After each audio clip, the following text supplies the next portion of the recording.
Welcome Ashtun. Please like, share and subscribe my channel.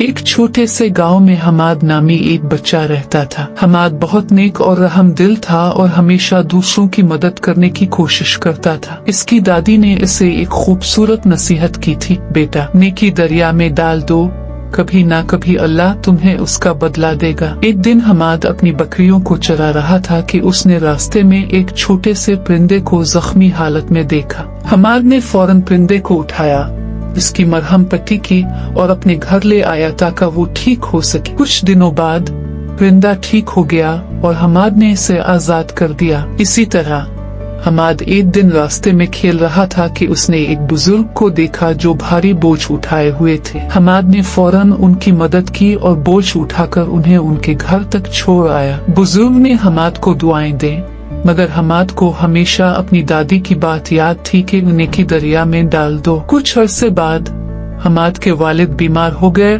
और इलाज के लिए पैसों की जरूरत थी। हमाद के वालिदैन बहुत परेशान थे। अचानक ऐसी बुजुर्ग ने, जिनकी हमाद ने मदद की थी, उनके घर आकर मदद की पेशकश की और उन्हें माली मदद फराहम की। उन्होंने कहा कि बेटा तुमने मेरी मदद की थी, आज मैं तुम्हारे काम आना चाहता हूँ। हमाद को तब समझ आया कि वाकई नेकी कभी जाए नहीं जाती। अल्लाह ताला किसी न किसी तरह इसका बदला जरूर देता है। इस कहानी से हमें ये सबक मिलता है कि हमें नेकी हमेशा दिल से करनी चाहिए और अल्लाह पर भरोसा रखना चाहिए। नेकी को दरिया में डालने का मतलब ये है कि इसका बदला देने वाला अल्लाह है और वो कभी हमें मायूस नहीं करता।